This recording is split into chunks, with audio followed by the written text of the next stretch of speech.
Ships. We are in week 2 of the series called Ships, Navigating the Water of Our Relationships. You're welcome.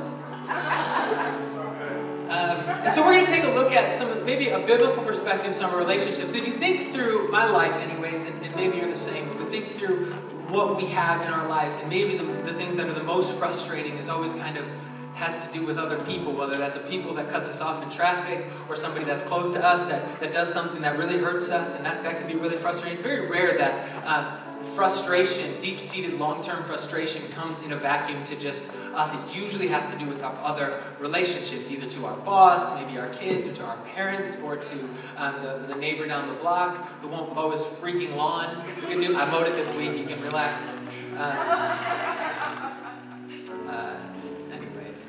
So I want to kind of look at the Bible, specifically a few different stories of what it means for us to be in relationships. And so we have something that we're calling the Captain's Code, which is from Colossians 3, 12 to 17.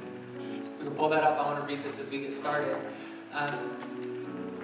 It says, "Since God chose you to be the holy people he loved, you must clothe yourselves." Say, clothe yourselves. Clothe yourselves. Say, dress yourself. With tender-hearted mercy, kindness. Just think about the relationship as we read through these. Just think about a relationship that looks and feels like this. Tender-hearted mercy, kindness, humility, gentleness, patience. Make allowance for each other's faults. Forgive anyone who offends you. Not just the people you want to or you think they deserve it. Anyone who offends you.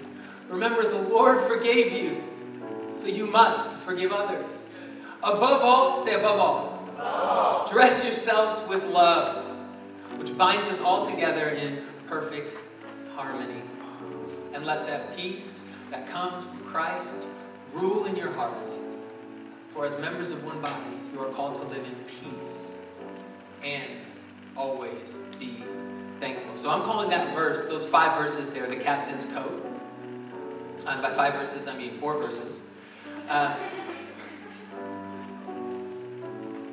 Anyways, so I'm calling those the Captain's Code. Because as you look at relationships, so often the way we deal with one another is we say, they did this to me, therefore our relationship is now this. And I would say that if we want to be in a place where we can bring life to other people, and we can make our relationships healthy, and the way we deal with one another is getting better, and we need to take control of our relationships. Stop letting what other people do dictate how we feel and how we relate. So if somebody's mean to me, I can be mean back. And we dress ourselves. We don't let them dress us. So they come at me with wickedness, or they're lying, or they're talking bad about me behind my back. That doesn't mean I bring that to them, because I dress myself. I'm the captain of this relationship. I promise way more of that. So often, and this is really a mind shift for most of us, because even we're in grade school or whatever, somebody's mean to you. Like natural response is I'm going to be mean back. That's the opposite of the gospel. Jesus says if somebody slaps you in your face, give them the other cheek. If somebody steals your cloak, give them your coat. It's in this way that we don't let what other people do to us dictate who we are, that we find growth in relationships. And it's in that way that Jesus says that you can then win them over with your kindness. So the only way you're going to bring change to people around you, change to the relationships you're in, is to not let the state of the relationship, whether it's hurricane force winds out on the seas of that relationship, or if it's just no wind so it can't move, whatever the situation, whatever the weather of the sea is in that relationship. Is this going too far with this analogy? Did I like it? Is this too much? That we get to decide how we're going to sail through it. Right? So we don't always get to decide the weather, but we get to decide how we sail. And so that's kind of, that's why the Colossians 3, 12 through 15 here is our Captain's Code. And we talked about that last week for a while. So that's kind of where we're getting started. This week I want to talk about the next piece of this, and I'm going to pray for us as we get started. God, thank you so much for this time, the opportunity we have to get together and to look at you, to follow you. Jesus, we pray you would reign in this room. I pray you would have your way. I pray you would speak words of life, encouragement, grace, that no person would leave here under the condemnation of their sin or their guilt or the way that they've been. God, I pray that you would show them that today can be a brand new start in your name. Amen. Amen. Thank you, Tim.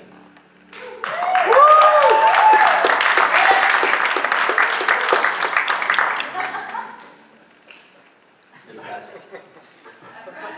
Best. You rode the China bus in from New York last night. Didn't know if he was going to make it. Call it the China bus. I don't know if that's right or that's wrong. It just leaves from, it goes into Chinatown from Norfolk, right? Yeah. China bus. To New York City. Anyways, I guess it's about $35 each way, which is crazy. Anyways, what does that have to do with anything? Alright. So as I look at the Bible, and I'm looking at kind of what are the important things about relationships, what if we could boil this down, if we could bring to ourselves some attitudes, some heart things as we start to realize that we're in control of the way we respond in our relationships. What are the things that we want to make sure that we're controlling? Like, what is that stuff? How do we...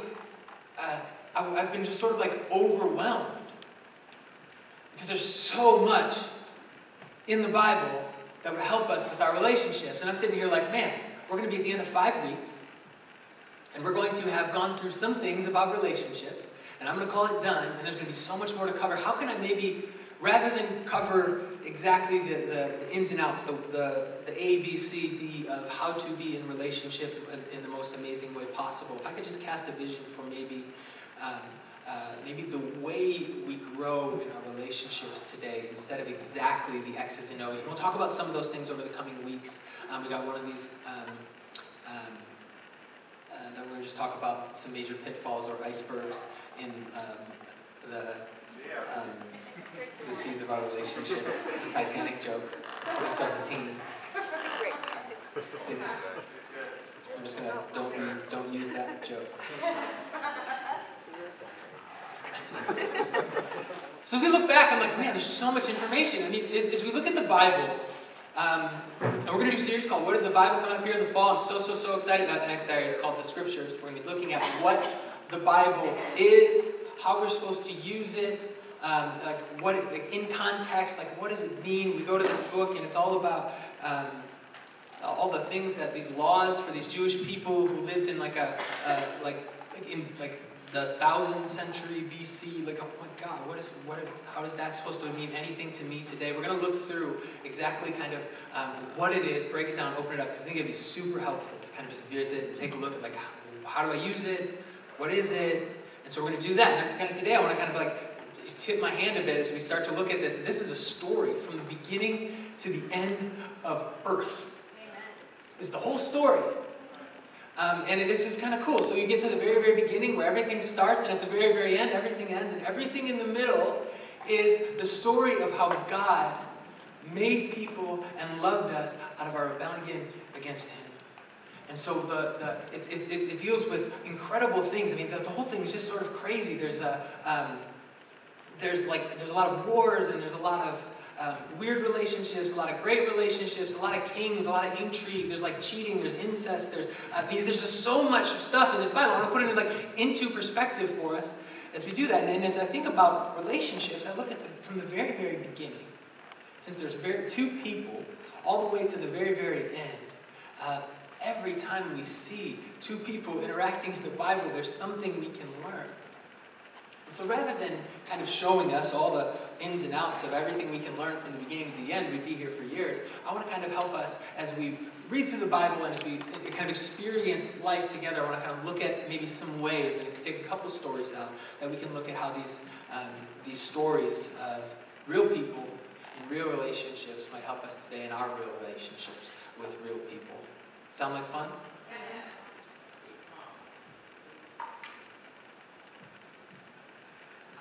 So there's a character in the Bible. His name is David. David is, I'm going to give you the short version of his story because it matters. as we get to the text for today. But David he ends up being a king, but he's born a shepherd. He's the youngest of his family, and that would mean to everyone else, his dad's name is Jesse, and he's got older brothers, and so that would mean that everybody else is kind of like more important than him in the family, that if it would have to take all of his other brothers to die for him to be the one that inherits his father's things. It's just the way that it was back in the day. And so we see him, and there's a guy named Samuel who's getting ready to come anoint the next king of Israel. God's like, I've chosen another king. He's at Jesse's house, I need you to go get him. And they lined up all of his other brothers, and they didn't even bother to bring him in. They said, there's no way it's you. You stay outside. So then Samuel comes in, and long story short, he finds out that he brings David in here. I haven't found a king in here, and it turns out that it's David. So David goes from being this shepherd boy, least in his family, to the king and leader of a nation, Israel, which is like a very new nation. He's only the second king ever. So there's only really like precedent for like how to be king. I mean, so basically Saul, who was the king before him, basically was just trying to there's 12 tribes in Israel, so he's just trying to kind of corral them all together to kind of forge a nation out of these certain tribes. And David walks into his not so successful job at that, and now he's got a lot of work kind of ahead of him. And I mean, does a really great job. And actually, and there's so much about David's life in the Bible, actually. So it's kind of strange in the Old Testament for us to see so much about a single guy's life, especially at that point in history. We see a couple chapters about Saul, but really there's a marked shift. It's kind of strange. As you look through even the book of Psalms, which is 150 songs that were just very important to the history of Israel and really to our faith, as many of those psalms look forward to the coming of Jesus and even forward to the end of the book. And there's this really cool book. And so David has written very many of those. Like the majority of those, I believe, are written by David. And there's this sort of David kind of stands out as you read through. It's they spend a lot of time here with David, so we kind of see a lot about him, which is cool because he's in relationship kind of all the time. His relationship with his brothers is kind of interesting because they're kind of you're the younger brother, get out of here. So we see what it's like to be to have haters even in your own family, and how it kind of came through that. So this is the story of David. There's a lot of okay, that just came off super I'm 50 and trying to talk cool, word up, kids. Maybe today's the day I got old. It's all right. It's okay. I'll be okay with it. Word up, kids. So David's life is interesting. We see a lot of different relationships. I want to focus on one relationship in David's life with a guy named Nathan, who kind of actually takes Samuel's place as the prophet in Israel at the time. And so David was a great king and a good man, and God says of him that he did everything he wanted in his generation. He said that David was after his own heart. I mean, David sought after God. He wanted to know God, but he also made mistakes. Now, I don't know if anybody in this room can kind of connect with that level of, man, I really want to do what's right before God, but sometimes I make mistakes. I do. Maybe I do. Maybe I'm the only one. You guys are all the holy ones walking around so I'm I really want to do better, and I really want to be after your heart, but there's days that I make mistakes. I haven't yet made a mistake quite like the one we're going to talk about yet. At least, anyway, it's kind of crazy. David is a king. He's done a good job of establishing his kind of kingdom, and so now it's time for war when he should be out there, but he's you know what, I'm going to take some time off. And he's chilling, and he looks kind of off of his kind of balcony and porch, and he sees a woman named Bathsheba take a bath, and he's like, why don't you go get her for me? Weird. So he goes and gets her, and then they get to know each other biblically, if you know what I mean.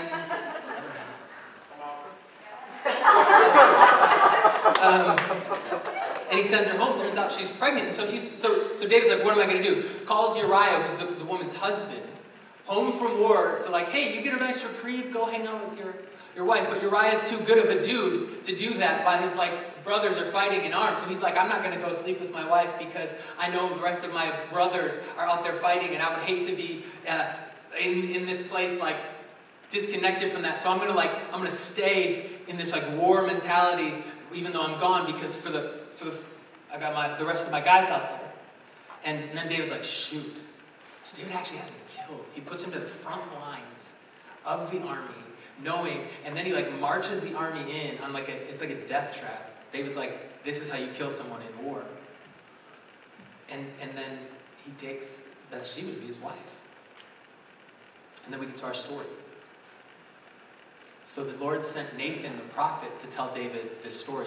There were two men in a certain town. One was rich and one was poor. The rich man owned a great many sheep and cattle. The poor man owed nothing but one little lamb he had bought. He raised that little lamb and grew it up with his children. It ate from the man's own plate and drank from his cup. He cuddled it in his arms like a baby daughter. One day a guest arrived at the home of the rich man, but instead of killing an animal from his own flock or herd, he took the poor man's lamb and killed it and prepared it for his guest. David was furious. As surely as the Lord lives, he vowed any man who would do such a thing deserves to die. And here's the kicker. He must repay 4 lambs to the poor man for his one he stole and for having no pity. Then Nathan said to David, you are that man. I want to talk about the relationship that David has with Nathan, that you can get to the point where you can say the words, you are that man.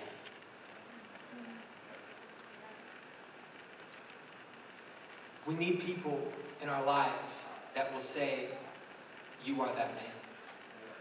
I have been saved so much heartache, so much pain, so many bad decisions because I've had people in my life who would say, you are that man, in whatever circumstance it is.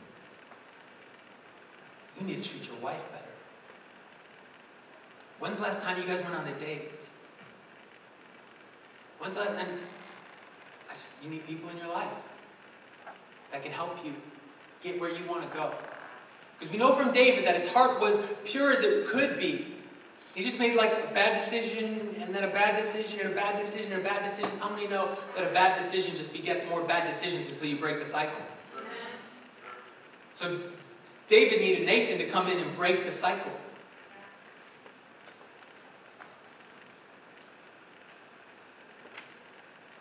David, being king of Israel, could have had Nathan then put to death.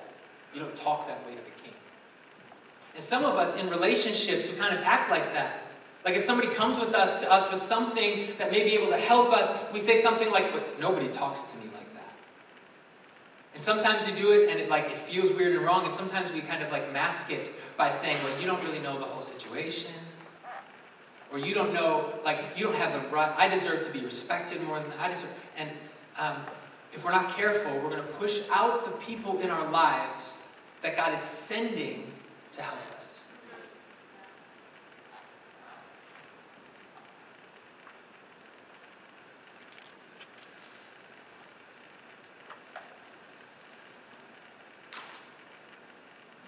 Our relationships can act as a mirror to us. Meaning that what's happening in my relationships, if we're right, if we're smart about it, if we think well, if we approach our relationships with the right heart, we can see that, man, in these relationships, I can find room to grow. And I think some of us, certainly as we get married, we think along the lines of I'm going to be married and then I'll be happy. But I would posit that the purpose of marriage, the purpose of any relationship really at a bigger level, isn't that you would be happy, but it's that you would be holy. So if you're in a relationship or in a marriage or just like a friendship, like a deep, like a close friendship or whatever, and you're finding like turmoil between people, maybe it's not broken, maybe it's working. That the frustration we feel between ourselves in relationships, David could not be pumped to tell this, to hear this from Nathan, and Nathan, I promise you, was not pumped to go tell David all about his sin and all about the things he needed to change in his life, knowing what that could cost Nathan. But because there was a little bit of friction and God was in it, fixing it, it wasn't actually a broken relationship. It's where we see the point of our relationships. Our relationships aren't just there to make us happy. It's not just so you have somebody to call and somebody, or like somebody to hang out with. Or we got the Packer game tonight. It's not just so I have everybody in the same room cheering for God's team. That's what the G means. I know you think it's green and gold for Green Bay, but it's for God. It's his favorite team. And I know it is. The only way I know is because every time Aaron Rodgers throws a Hail Mary, they catch it. That's how I know.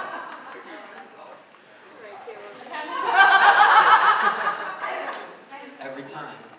Anyways, totally lost my train of thought. Just kidding. Okay. So we have, so it's not that we're not looking for just someone to hang out with, someone to tell us we look awesome, someone to just to kind of be in our lives, to make our lives kind of feel better. Because we're not looking for just accessories to our life. We're looking for people to come alongside us and to help us grow. If anyone can right now tell me what's on the back of your head without using a mirror, you will win. The only way you're going to win this, by the way, is if you ask the person behind you. And if you're in the back of the room, you just have to turn around and ask people that were in front of you but are now behind you. What I mean to say is, none of us have a 180-degree view of our lives.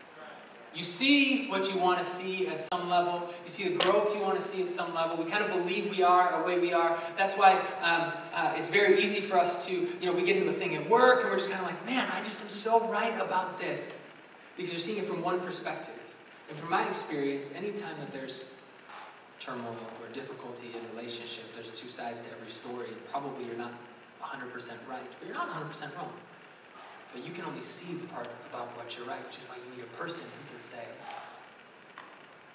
you're that man. So I heard a pastor tell me this once. He said, you need people who know you. Who know you inside and out. They know that when you haven't called back in a couple of days, it's because you're in a bad way. You need a person who can, when they ask you how you're doing and you say, I'm fine, they know that you're lying. When you're lying. Obviously not every time. You need people who know you, but you also need people who can know you and know. This isn't healthy.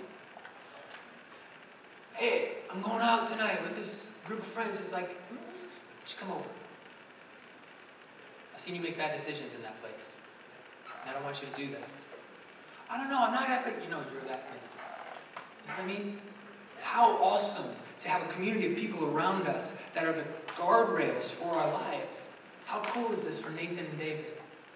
How cool is this for David, the king over everything, to have somebody looking out to make sure that even when he's messing up, there's somebody who's going to call him back to the right road. I can't imagine where I would be if I didn't have people in my life who would call me back to the right road. I have so many of these conversations in little ways. Man, the way you talk to him, that wasn't that awesome. Or maybe you could have approached this in a better way. Or Christina does this for me all the time. Hey, I noticed this about you. Or did you mean to ignore that person? And if that's you, I promise I never did mean to ignore you. Anyways.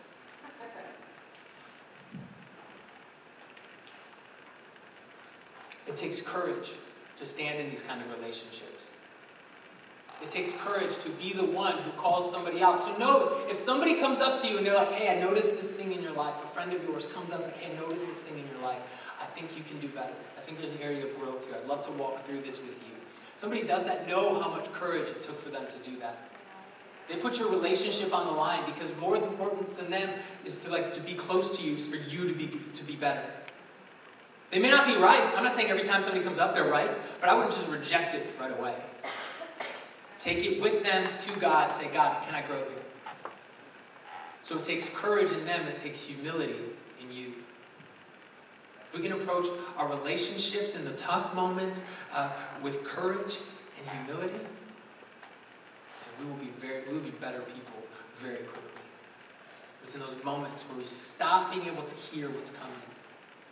We stop being able to hear, you are that man. Because we would rather see ourselves the way we want to see ourselves than the way we are that God sees us. It's kind of hopefully this is just a heavy thing for us because it can be really cool. This can be really, really good. But It doesn't have to be a heavy, super negative thing in your life. And people, like if you receive this well, you'll get more and more of it.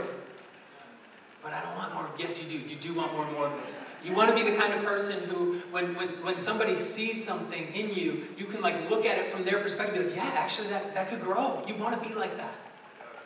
You want to be otherwise you'll end up in some situation, some sort of variance of the emperor with no clothes, where people will stop giving you feedback. They'll stop telling you or giving you ways that you could grow. You'll stop like realizing what it's like to be on the other side of you. Have you ever thought about like what it's like to be your friend? Your friends have. And if you don't know, ask. Be like, hey, what's it like to be my friend? They will give you a lot of really awesome things, and then be like, no, but really, what's painful about it? We can grow so well in this area, and it's one of the primary things that the Lord will use in our lives to grow us, to shape us, to mold us is our relationships. But one of the things we're really, really good at is pushing away from relationships when they're just starting to work. Stick in it. Get down. Get in that with other people. Approach other people with courage. Now, you do not have a license to leave this service and call people and start telling them what they're bad at. Jesus is really interesting. Jesus was telling a story. He said, there's a guy with a speck in his eye, and there's a guy with a plank in his eye. And there's a guy with the plank who's like, hey, you have a speck in your eye. And Jesus said, take care of the plank in your own eye. So my suggestion, leave this place and go get feedback, don't give it. Go get feedback, don't go start giving a bunch of feedback. You'll run out of friends really fast. We all need to be in a place where we give feedback, but it's better to learn to give feedback or to get feedback. And then give it in that safe place. Okay? This is really important. Later on in David's life, and I didn't put this in the slides, so I didn't think I was going to do this, but I am going to do this. So I'm going to open up here to 1 Kings. David's life is ending. He's got kind of a bunch of sons, kind of a bunch of wives. One of them named Adonijah has decided that David is kind of like, he's very near the end of his life, not enough blankets to keep him cold, like keep him warm, so he's like very kind of like old and just sort of like not really mobile, whatever, he's just kind of like chilling. And so Adonijah's like, you know what? My dad's gone down, nobody's decided this yet, so I'm going to be king. And he rallies a bunch of like chariots and a bunch of like people to kind of like induce his reign, throws this big banquet kind of for himself. And there's a mess of people who stick by David instead of doing like the politically like maybe smart thing and go like hang out with Adonijah, who's like the kind of like looking like, oh, he's going to be the king soon. One of those people is David. And that in David's like moment of need, Nathan's one of the people who stands by David and says, you know, David's wish is that Solomon is king next. And so I'm going to, rather than the politically expedient thing, go hang out with Adonijah, kind of get my position over there, let him know whatever. I'm going to do what David wanted because we're close. And the list of the people that are around David here is super interesting. Nathan is the one who kind of pushes it all forward, and he's got a couple other guys that are by him, by his side. And it's kind of like a really cool picture of the ones who made it through David's life, and looking there, sitting at the end, like we're going to, even till his last breath, we're going to be faithful friends. So it's those kind of relationships that are through tough times. We made it through some of the worst things that David ever did. When we talk about David's life, we say he was awesome and he followed God except for a couple things, mostly this thing. This is like the big kind of like mark, like negative, awful thing David ever did. And it kind of sits on his life, and Nathan was the one who walked him through it. And helped him through it. And not just in that moment, but walked him through the changes and helped him all the way till the end of his life. It was such a blessing. In friendships like that. So as we look at our relationships, I want to make sure that we're approaching them with courage. We're approaching them with humility. Super cool thing. We can go back to the the verses right after he says, "You are that man." Continuing on, next verse, start at 8. And continue, sorry. I meant to read all this anyways. Keep going. "So from this time on, your family will live by the sword because you despised me by taking Uriah's wife to be your own." Verse 11, "This is what the Lord says. Because of what you have done, I will cause your own household to rebel against you. I will give your wives to another man before your very eyes, and he will go to bed with them in public view." Super crazy. "You did it secretly, but I'll make this happen to you openly in the sight of all Israel." Then David confessed, "I have sinned against the Lord." Nathan replied, "Yes, but the Lord has forgiven you." And it's in that place where David is able to say, you know what, I have sinned against the Lord. Humility to say, I have done this. To own our mistakes. Like, you know what, I have hurt you. There's so much healing, even in saying that to a person who you've hurt, who's like mad with you. I can tell you the quickest way to diffuse a fight in your marriage is to say yes. Where have you been? You've been here, but you haven't been here. You could say, and you can make excuses. You can do the whole thing. Or you can say, you know what? You're right. And instantly you go from this to now we come before God and say, I'm sorry, help me.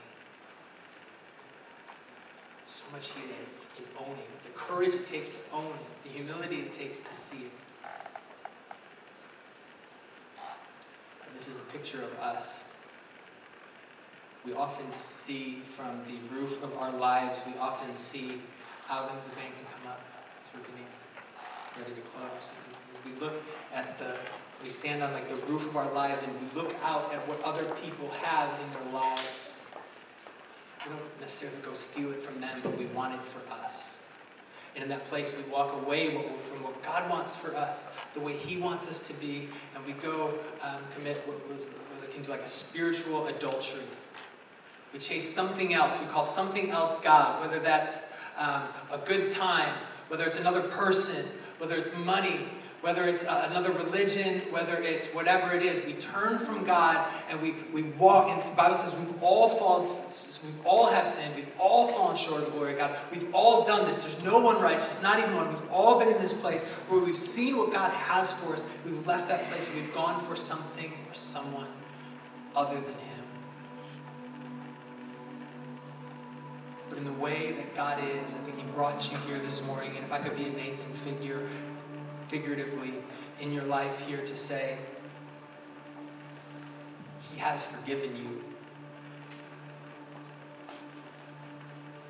The message of the gospel takes people of us like David, spiritually far from God, chasing our own desires, our own passions, chasing, hurting other people, hurting ourselves. Not living for Him, living for us. The root of our rebellion is selfishness. You take that, I'm going to do this all for me. We end up in this bad way, making a bad decision. It gets a bad decision. It gets a bad decision. Soon enough, we don't know ourselves or like the person we become. This is the way that sin works. The Bible says that sin is pleasurable for the moment. Like David and Bathsheba may have had a good time. That doesn't make it right, or healthy, or helpful. Look at the consequences. So the enemy wants us to forget, and that's what Jesus wants to forgive.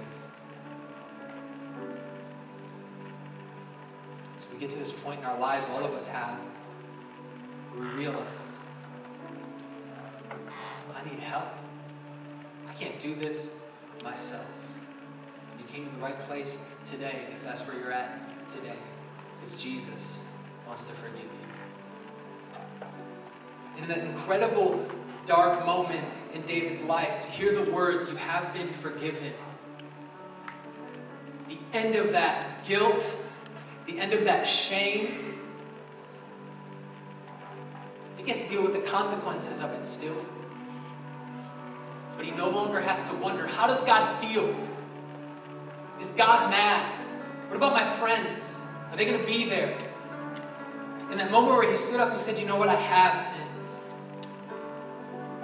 able to be released from all of those things. The Bible says that there's no more condemnation for those of us who have come to Christ Jesus. If you have any question about how God feels about you, let it be answered today at the cross. Let the word and the message that he has come and died for you wash over you, that his death on the cross, his resurrection from the grave, sealed the end of your shame before him, sealed the end of your guilt before him, that it's the end of the feeling of separation from him, and today we can start brand new with him. This is the relationship that matters most. This is the relationship that informs every other relationship in your life. If we get this right, we can start to get the other ones right too.